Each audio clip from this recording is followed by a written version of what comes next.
Welcome back, Summer Edition. The boys of summer, that's Michael Carayannis and myself. The home of sport in Sydney, SEN 1170 AM. We're exclusively in Sydney now, aren't we? We're not heading north. Yep, that's right. Got the thumbs up from Chuck on that one. Got plenty of prizes to give away. Good prizes too. So the $50 Ponting Wines, the $100 Gazman voucher, the double pass to the Costa Zoo, and there's another prize too. Which I can't quite remember off the top of my head. But, the Signet Boost Power Bank. Thank you, Mitch. Plenty of prizes. Lots of prizes. Now, you had a thought around giving away those prizes. I don't think we're going to go with that one with any media manager that might want to give us an interview to someone. But best call, best text, and then we'll work it out from there. And then we'll just play Eyes Up prizes. All right? Eyes Up footy. Okay, there you go. Powered by Kubota. Take on any job with Kubota's range of tractors, mowers and utility vehicles. We're doing it also thanks to Bingley. Better living every day. Big announcement today from the National Rugby League and indeed the Australian and PNG government. On the back of that, JMC, Guildford Mick says, at last week's United Nations, 8 countries voted no with the USA against the proposed resolution. Of these countries, 5 were Pacific Island nations, including PNG, Nauru and Tonga.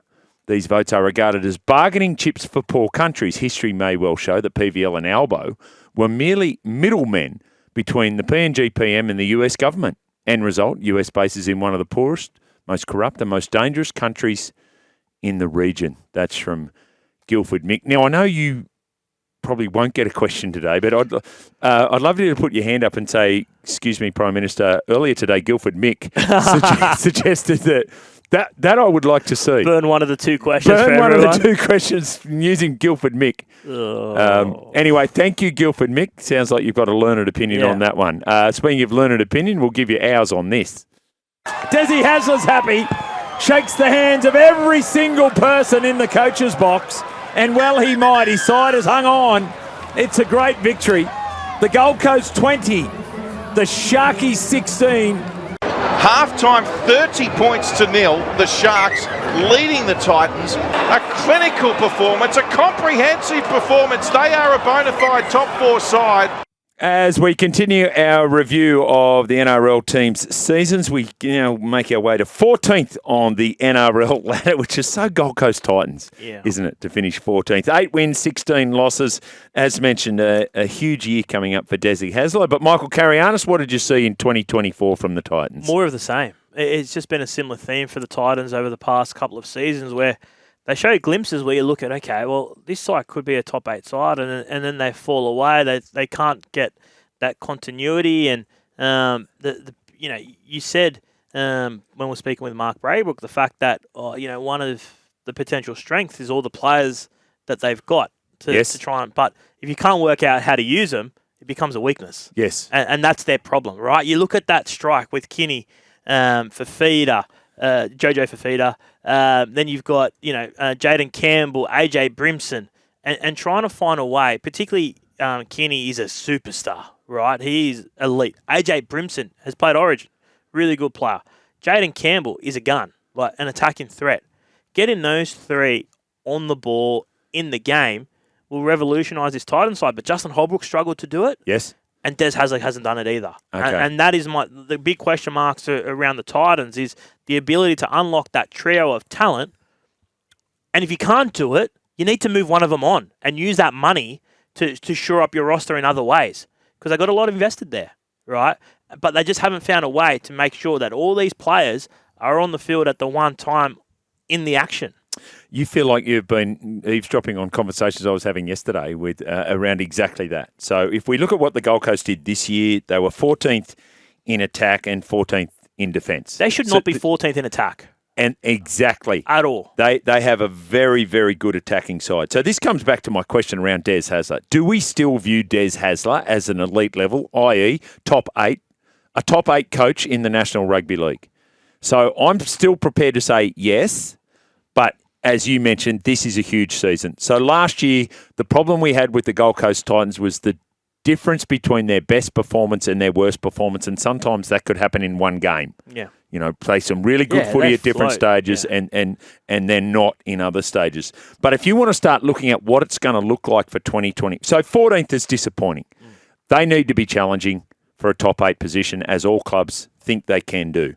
Tell me what's wrong with this forward pack. Mo Fotuaika, Sam Verrills, Regan Campbell-Gillard, David Fafita, Beau Fermor, and Tino Fasuamala-Awi at lock forward. There's actually nothing wrong with their 1 to 13. Correct. It is a very good side that should be playing finals football. But as you identified, one of their flaws is in their recruitment. One of their flaws, and maybe there's the emergence of Keno Kinney, which they didn't see coming. Yeah, a bit quicker than expected. I heard Kieran Foran talking on the Mowers Club earlier this year with Justin Horrow and James Magnuson, and he just started raving about Keanu Kinney and his application to the game over the course of a minute. So you go when you look at his performances in the Pacific Nations, you go, okay, the reason he's playing this well is because he works so hard. So, but how do you make it work between Kinney, Brimson, Campbell, Foran, and Carter Gordon? What's he doing now? Yeah, I haven't seen enough of Carter Gordon to get an understanding of where he's going to play, but they've signed him potentially playing the halves. From all reports, a really good option as a running 5'8". Do they need more runners? No. They need a general, right? And I think Foran's got to wear the 7. Right. I'm okay with that. Direct that team around. Even though Foran's strength has always been his running game, right? That's where he's been most dangerous. But you got to find a way for either Brimson or Campbell to work at 6. So you got to pick one. Keeney's got to be fullback, right? I think so. And I think Gordon, maybe you could play him at a centre position as a running centre, a sort of Burton.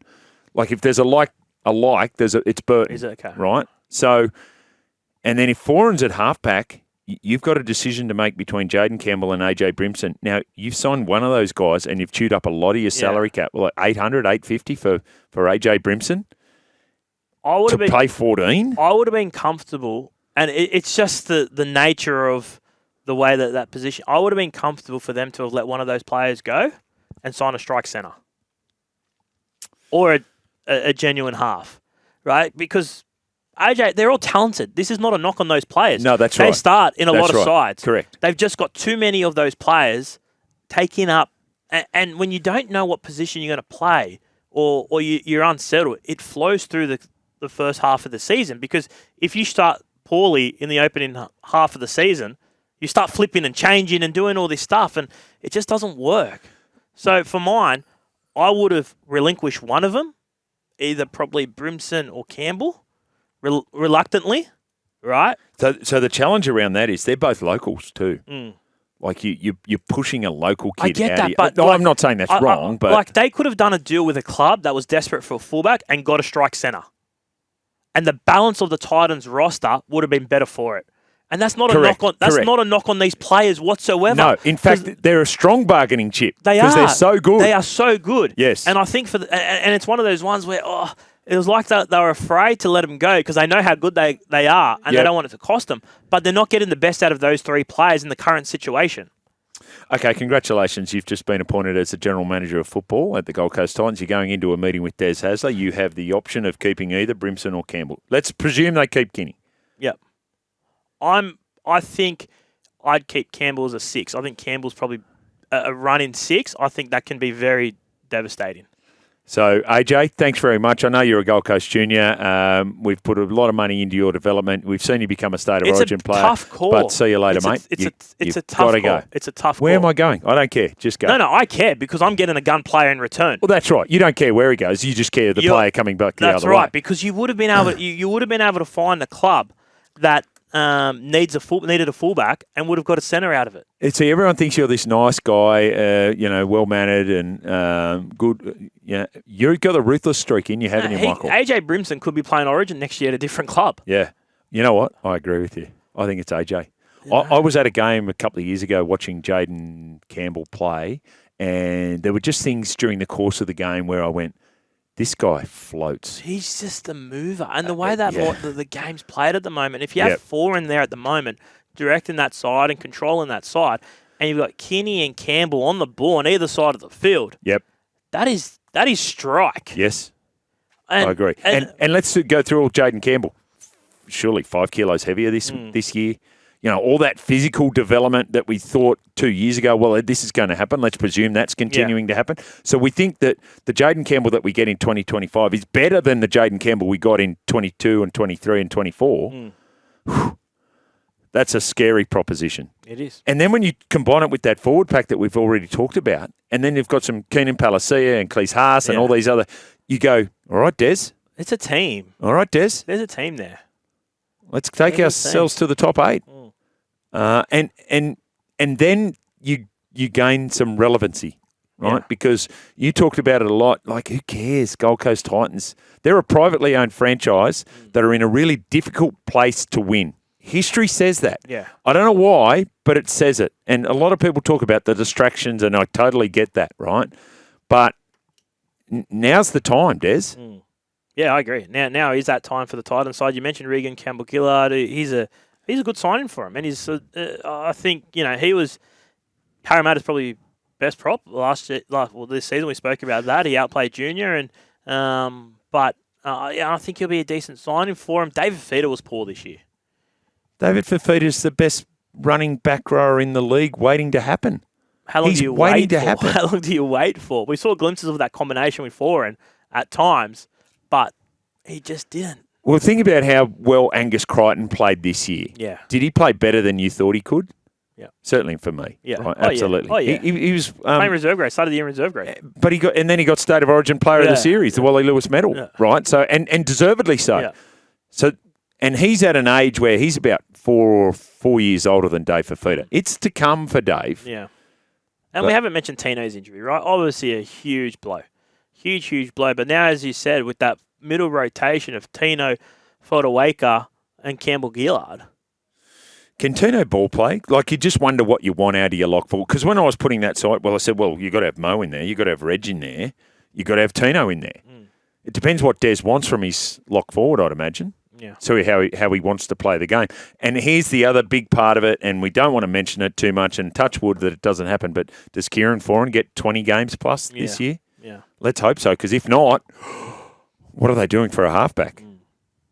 Yeah. They do have that young guy from Palm Beach, Currumbin, I think, Zane Harrison, who they say is an elite, but he's just 1 year out of schoolboys, so you're asking too much of them. So there's definitely hope there for the Titans, but I just have concerns with those players that are guns. And if Des does unlock them, if he unlocks them and gets the best out of those 3 players that we've mentioned, has them on the ball, finds them in the game, they're a top 8 side. Yes. They are. So that's going to be the challenge for Des, is finding a way that hasn't happened yet to get those guys on the ball and playing, because they're such a threat. They're so good. Grading for the Titans in 2024? E. Okay, I went D for Des. Yeah. They got a D for Des. They need to be better. Boys, I would love to get AJ Brimson to the Sharks in exchange for a Talakai or Ramian. That's Trey in Cronulla. That's what I mean. Jesse Ramian's a good player. Good player. Very good Talakai on player. his day is a good player. Yeah. So you would have found... I just would have done it for the balance of the roster. Wasn't there talk of AJ Brimson or Jaden Campbell to the Dragons, says 280.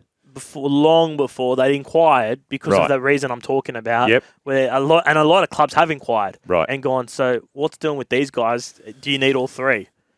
So it didn't really kick on from there. But yeah, it was definitely a conversation. Guildford Hotel open line. Give us a call, 1300 01 1170. Give us your thoughts on the Gold Coast Titans and their 2024 season, their 2025 prospects. Get us on the text line as well, 0457 736 736. Unable to work due to injury or illness, contact Bryden's Lawyers, 1800 848 848. Boys of Summer on Sydney's Home of Sport.